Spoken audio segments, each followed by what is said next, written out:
Hello everyone and welcome back to that one playthrough of Kerbal Space Program. I am Kyle once again, and you join me with the Bumblebee 3 because we are trying to fulfill another contract. Yes, the one that said we had to produce our first airplane, which we've technically already done, but we didn't have a contract for it, so we're going to try that now with a new and improved Bumblebee that has a few more science experiments, and we're going to utilize this to kind of help us, again, gather some more science. We're going to go try and do some biome hopping around Kerbin. So we're going to get this thing off the ground. Valentina in the cockpit again. I think we should have enough velocity. This thing will pick up nice and easy. Perfect. Got an airborne contract, should be complete. Easy 10,000, 8 science and 30 reputation. So pretty solid. What I want to do is head kind of this direction behind the KSC. And I don't have any contracts to fly to, because any of the contracts to fly and do little observations now kind of take us to the other side of the planet, so they're a little too far away. This is not a long-distance vehicle, but we can at least wait until the biome that we're flying over changes, and when that happens, we can then land or even do some science above it, both perhaps. And that'll help us kind of rake up some additional science points, get some more stuff down in the R&D building completed. So first I'm going to bring up science here and now. We might as well just grab the mystery goo and materials study from where we're at. The mystery goo observation while flying. The goo jiggles and wobbles as the craft flies. And the mystery goo next. The less resilient samples appear to have splattered around the interior, forming new and interesting color combinations. Well, that's fascinating. 14 science. So then all we'll have to do is return those. Well, that's kind of cool. Looks like our entire vehicle is open now. We'll return those when we land. We'll wait until science here now 1 tells us when we're in a new biome. Right now we're flying over the lowlands, but there should be some midlands, and I'm going to head towards some of these little peaks I can see, and maybe we'll get some mountain science as well. This will take some time, so I'm going to speed up the footage.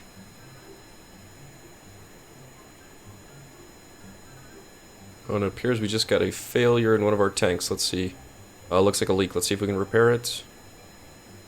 The answer is it does not appear so. So we're going to lose all the fuel in that tank. It's okay. We've got some redundancy. I think overall we should still have plenty of range on this thing. So we'll just let that be.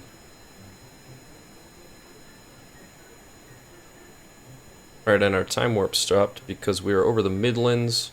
So I'm going to do a crew report, we'll snag that, temperature scan, we'll snag that.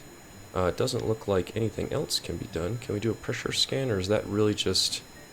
yeah, it just doesn't really matter, I guess, as far as biomes. But what we can do is we can kill our velocity via the engines.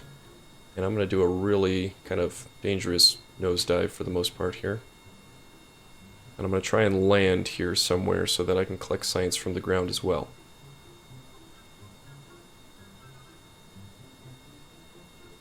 Alright, taking her in slow.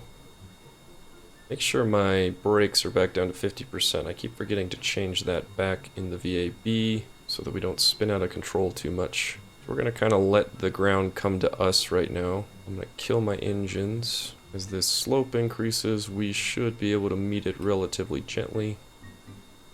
And our situation did change for a second there, which was good.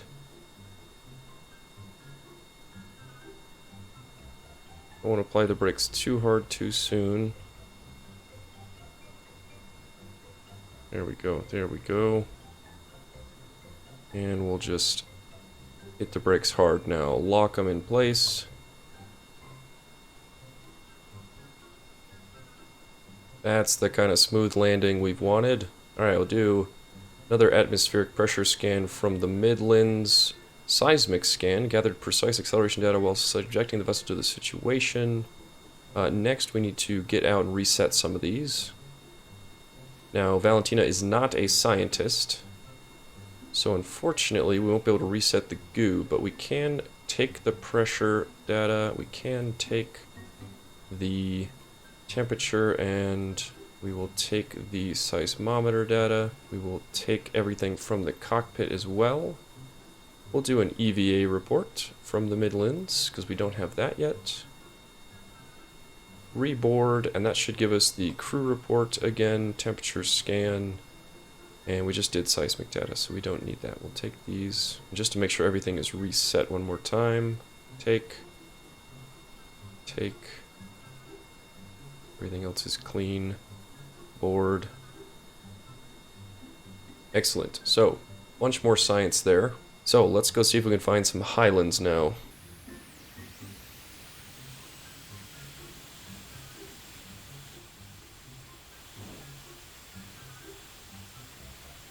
Got more failures coming in here. Everything's falling apart. This is going to be hard to control pitch now with this back here having a failure. So I'll have to be a little more conservative with this flight now. These are all new parts, but unfortunately, even though they're older generations and have high safety ratings, they've all never been tested.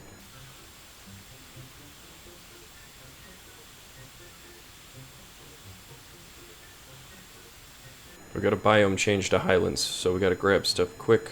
And then again, we're going to try and land. We're already changed to midlands again, which means the highlands are a very confined space around here. Oh, we lost another elevon. Luckily, it's the same elevon on the other side, so the one we basically already turned off. I'm going to turn around here and see if I can find this stretch of highlands again, because it went by really quick. Okay, here it is. This is the highlands. I'm assuming if we can get maybe close to... Nope, now we're back in the Midlands. So it's changing pretty abruptly, but I think if I can try and pull off a landing and use this ridge up here as my landing strip, I think that might be highlands. Also got a cockpit failure. What happened here? Waste leak. That's not a problem. I don't need the waste anyways. Still at the Midlands. When does it change to highlands? I would have thought this peak here would have been highlands, and it is not. Whoa, Nelly. Need some more velocity and altitude before I pull off any crazy turns. Or we're going to head back over to this ridge out here, because I bet that's what we're looking for.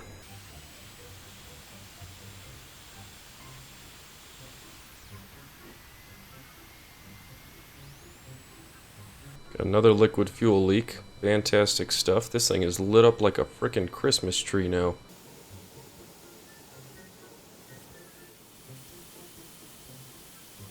Oh, I'm not paying attention. What happened to my engine? What's going on here? Alternator failure. Okay, that's not too bad. That just means we're not going to generate electric charge from that one. Luckily, the other one will still do that for us. Alright, we're getting close to this ridge of mountains. I'm hoping this will be the one that gets us what we're looking for. Oh, no. Oh, this is bad. This is really bad. We just lost all the elevons on our right side wing. Okay. I don't know if I'm going to be able to put this thing down. We are over highlands, though, so... Question is, do I try this, or do we just try to pull the parachute? And will the one parachute put this down gently enough? I feel like I've got a decent amount of control here. I'm going to attempt this. I just need to very gently decrease altitude because I can't do these really aggressive flares anymore with this lack of control. So I'm hoping we've got enough space out in front of us that's highlands. No, we're back to midlands. That's problematic. I need to try and get back to this area behind me. Okay. This is going to bleed a lot of speed, which is kind of a good thing. Bring my engines back up, though. Make sure I don't lose too much. And I'm going to attempt to go for this ridge in front of me. Okay, we're over the highlands again. Which means I might be able to grab some of this flatter space here, too. We're about 1 kilometer over the land itself. I want to keep a small amount of engine thrust going. Another liquid fuel leak. Alright, we're basically going to be out of fuel by the time we get down here, too. Yep, this is going to be bad. Just gotta hope we maintain control. More than anything. Land is coming up pretty quick. We're only a few meters above it. I'm gonna just lock the brakes and see if we can take advantage of these little touches first. Oh, what did we lose? We lost something. I don't know what I lost. Something blew up. Oh, oh no, oh no. We lost part of our wing apparently. Okay, but we're touchdown. We're touchdown. Okay. Brakes are in place. We don't have to do anything else. That's it. Okay, atmospheric scan. We'll grab that. We'll grab the seismic data. Go ahead and just shut down these engines completely. There we go. Now it's a little quieter. Do an EVA, and quickly, because I don't know if the brakes look like they're doing enough. EVA report. Take that. Take this. Take this. Take this.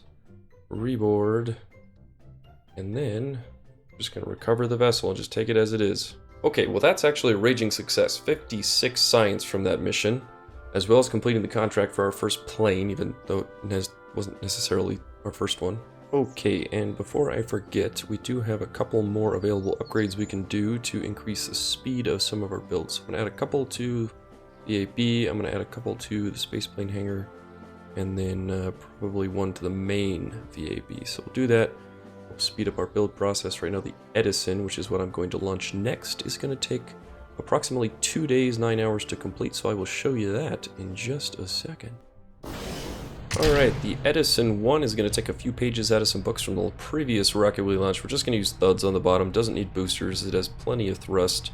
This is probably the most efficient engine I've got at the moment, and this should have plenty of Delta V to take us to the moon once again. This time, the attempt is going to be to put a relay satellite in orbit, because if we can do that, we'll have two benefits from it. One will actually be that anything that's launching off a Kerbin, if the satellite that's around the moon acting as a relay could bounce off of relay stations as well, we might not lose contact with our minor orbital vehicles as much. And then two, if we're going to land probes on the moon, it's going to be a good idea to make sure that we have something available there that can help relay as well, so that we can make sure that we have control of those most of the time. Now this thing accelerates pretty well, so I finally think I fixed some of those thrust issues.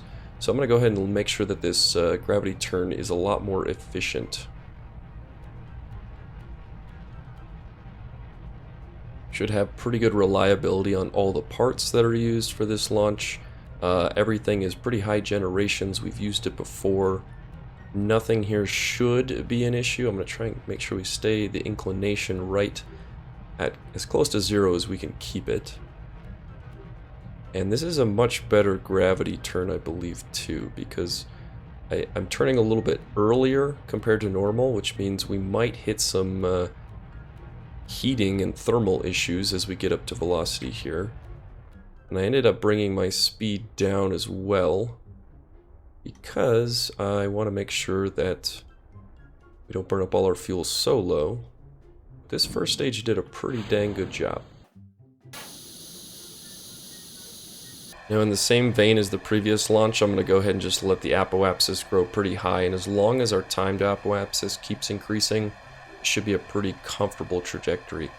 Get rid of the fairing as well, and I'm going to take this really horizontal. Time to apoapsis is falling, but I think we're going to be able to gain enough velocity early on here that we'll start to counteract that pretty quickly. Again, at this point, time to apoapsis is kind of leveling off for the most part. So we're going to hit this really hard horizontal trajectory so that we can really start to pick up orbital speed as much as possible. This stage should get to orbit really comfortably. It doesn't need to use this stage to help kick us to the moon, but it might not be a bad idea just to have some leftover in our final stage. And then because this thing has a big giant relay dish on top, we shouldn't have to worry about extending any antennas. I'm going to take this to 150 kilometers, shut it down, and then we're going to go ahead and use that to make our maneuver node. This thing has a gyroscope on it too compared to the last vehicle, so we should have a lot more reaction wheel ability to control this. Only 413 delta V required to get us to orbit, which means this was a much better launch, I think, than my previous ones. It should be a pretty easy burn here. There we go, 160 by 138, not circular, but not much of an issue. Right. So looking at the moon, we can now set this as a target for the first time, which is good. We should be pretty much on the same plane as it, so now we just need to create a maneuver node that, one, actively is in line with where we want to make that transfer orbit, and two, we're probably going to do a burn utilizing what's left in this stage. At the apoapsis, we'll do a reverse burn so that that stage falls back to Kerbin. We'll then bring ourselves back out of the atmosphere, and then back around when we hit our lowest point in our orbit again. We'll take advantage of the O-berth effect once again to kick us the rest of the way to the moon. So in order to do that maneuver node, though, we are going to have to wait till we have probe control, so we're just going to float around until that happens. Also quickly extend our solar panel. Got one big solar panel on here. It's going to do most of the work. I added a couple small ones just because I had extra part count ability. Wasn't utilizing everything, so we have some redundancy in case this one solar panel did fail, because it is a new part, and it's generation 1. Alright, we've got a ground station, so let's go ahead and try and set up these maneuver nodes. I'm going to make the first one here a little earlier than I might normally do for a moon transfer. Yeah, so there we're actually going to make contact with it, which is excellent. So what I'm going to do is I'm going to move this in my orbit just a little sooner, or rather later, that's what I meant. Because we're going to do a little orbit before that point. Maybe even a little more. No, that should be good. We'll keep it there. And I don't care where the contact point is here, because the point of this one is going to be really just to jump us out using what's left in the fuel for this second stage that took us to orbit. Alright, can't see anything because we're on the dark side of the planet, but we're going to start our burn momentarily. And go. I want to burn this down until maybe I've got, like, honestly, 50 delta V left. Right about there. That probably didn't take us too far. No, not nearly that far at all. We're going to get rid of that maneuver node. And then we're literally just going to create another one. Point where we get a moon flyby. Alright, then we'll look directly at the moon, grab our maneuver node again, and we'll use the maneuver node tool down here to get ourselves into the closest orbit we can. Go about there. It'll actually be easy to get into a polar orbit, but I don't know if I want to do that. Let's go about here, and then we'll try and clean up our inclination later on in the transfer. Alright, that burn is in 57 minutes, so it's a full orbit away. And when we get some probe control again, maybe when we're in sunlight too, that'll be helpful. There we go. Now we can see what we're doing. We're in sunlight, we got probe control. Let's go ahead and line up the maneuver node again. And prepare ourselves for when we hit that point again. Actually, what I forgot to do is we need to make sure we get rid of this bottom stage. So what we're going to do is right here, close to our apoapsis, we are positioned retrograde. I'm going to burn this very lightly, pretty much until it expires, which should bring us below the atmosphere, I hope. Yes, just barely. Let it burn out. And then what I'm going to do is we're going to flip this thing so that we get the ejection from our staging. We'll propel the satellite back forward, get some of that speed back, and kick this stage even further into the orbit, or into the atmosphere of Kerbin. Then we're going to bring this engine online. Got 4 little ants on here, and we're gonna have this push us just above the atmosphere. A little more. There we go, 85. I feel comfortable there. And now we'll be able to really take advantage of the O-berth effect. Okay, now we'll recreate that maneuver node. Because we dropped our orbit, this should be even more efficient. To refocus the moon to set as target. Use the maneuver node tool. Get us in line, and then see how close we can get here. Looks like our inclination's a little off, which means we'll have to make an adjustment. Let's take it to there. So 1,271 delta V, we've got 2,500. We're gonna have way more than enough.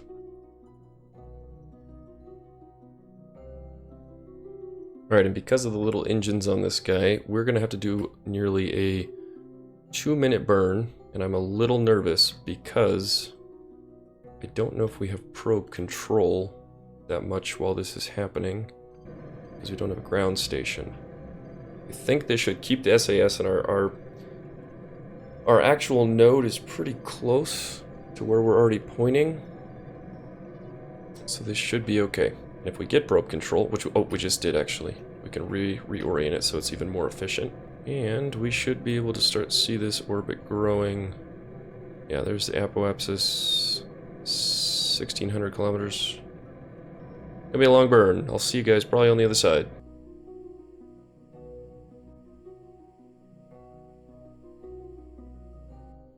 Alright, I slowed down the engines a little bit because we're approaching the point where we're going to want to do some just nice fine tuning. There we go. There we go. Okay. That's about where we want it. And then what we're going to want to do is along our path here, we'll add a maneuver node. There's probably a really efficient spot to do this, but it's going to make some tweaks. We orient ourselves close to the moon's orbit, or sorry, the moon's equator. We'd like our relay satellite to be in a good spot like that. I'm gonna go a little radial in on it as well. Because one, I want to make sure we get close enough so that we can do some close moon science. And I don't know what altitude I need to be at for that. I would say about 20 kilometers as a goal is probably a pretty good spot. 9.6 meters per second. So that'll be a pretty easy burn to do. It's just going to take this satellite 1 day and 3 hours to get there. So at over 5 kilometers a second, we'll get jump started our way out away from Kerbin. Alright, in about 30 minutes or so away from our burn, I just want to check. If I change the thrust limiter on 1, it does, okay, it doesn't do it for all. I'm going to change this down to 30% on all these, just so I don't overshoot this. And then we don't have to be too accurate on timing here. I do want to make sure I can see what's going on.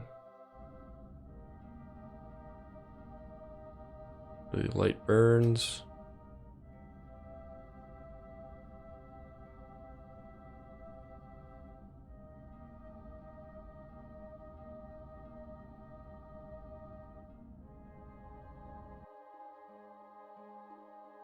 And that is taking us to 11,000. That's a bit low. Let's flip her around and just snag a little bit more altitude. Wrong way. I'm getting a little too experimental now. Alright, 18's fine. We'll leave it there. Then we'll just time warp until we get to the point where we are entering the gravitational pull of the moon.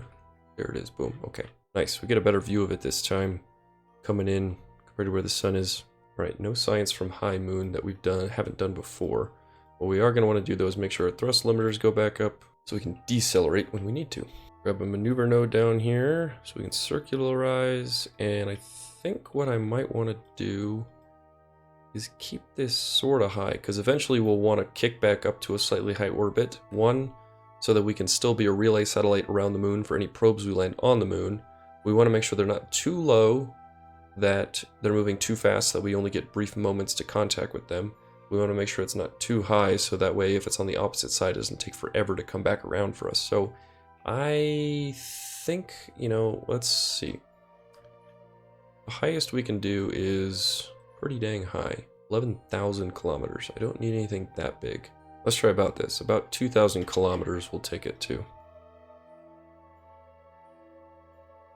Alright, we are low enough for low moon science, so we can do a temperature scan, collected and recorded temperature data from the environment. Space near moon. Let's go ahead and transmit. I don't know how much energy, oh no, I'm out of electric charge. Okay, let's go ahead and do the pressure scan as well. And this has become a problem now because we're trying to make this burn on the dark side, and I can't orient the probe in the right direction for the burn. Might have to move this node, which means this whole thing's going to become way less efficient. It's only 200 delta V, so that's not bad. Now let's go like that. We'll just bring the node out to there. Actually, we got some electricity back. I think maybe we were able to get some charge before we went back there. I'm going to give it a go. More than anything, I just need to make sure I can orient retrograde. Oh, jeez. Need SAS back on. Okay, burning in about 15 seconds. And get ready. It looks like, yeah, we should have plenty of electrical charge to do this. I shouldn't have been worried. It's okay. Alright, with this out of the way, we'll be able to achieve our first orbit of the moon. And have a relay satellite in place. Double whammy. And actually, right about there is that 2,000 kilometer orbit we want. And get rid of this node. And then when we kick back out around, wait till we get our solar panels back in lines with some sunlight. There it is. And then we can transmit everything we've got. All right, so let's look at temperature. Oop. Review it. Transmit it. Oh, we don't have battery storage. Okay, we need to use this and go. It can allow a partial. We want to make sure we get fully charged though and get as much of this as we can. Speed it up so that we get to the point where our electric charge is back up. Just like that. Okay, now let's go ahead and do the data, review the data, transmit, temperature scan. Yeah, we're going to have to do these as partials, unfortunately. I just don't have enough batteries on this. Speed up time so we get to the point where that transmits. Come on. Done. Okay. Probably didn't get all the data because of that. But we have a good chunk of science right now. Based on some of our accomplishments, which we'll go through in a second. And do another temperature scan. Okay, hold on. What happened to my barometer? I don't think I transmitted the barometer data. I'm a little confused because I can't do anything with it now. What is going on? There's no failures on it. Alright, well that's kind of a bummer. Alright, let's go ahead and take a look at our world's first milestones. You've entered orbit of the moon, 124,000 plus an additional 99,000 because of our strategy that we have in place. We got a contract complete, 132,000. Orbit the moon, perfect. And then a new strategy. Strategies no longer available, moon probes. Isn't that the one I have? Was there a time limit on that? I'm a little confused. All right, we're gonna let this thing get all the way out really far toward its apoapsis. Whoa, that was too far. We'll orient it prograde, and then we're just gonna do a hard burn to circularize this whole thing just a little bit more. Get it out to about a solid 2,000 on each side. Well, it's kind of not really circular, but that's okay. I'll be able to orient it the other way, right? If I go radial out is what I want to do. That'll make that grow and that shrink slightly. Yep. Okay. That's pretty dang close to circular, and now we should have a relay satellite that will work very effectively for when we do want to land on the moon, as well as have a potential relay satellite to help us on Kerbin. We need to put a couple satellites in orbit of Kerbin for this same purpose, but because I wanted to do this contract to get in orbit of the moon, this was an easy one to fulfill a double whammy, which is of course the technical term. But I would say for the time being, this is another good spot to go ahead and call it for the day. I am Kyle. This has been that one playthrough of Kerbal Space Program, and next time we're going to see what we can do with some additional contracts, one for some satellites around Kerbin, as well as what the next stages are going to be for our moon landing program and how quickly we can get there. And until next time, I hope you have a wonderful day.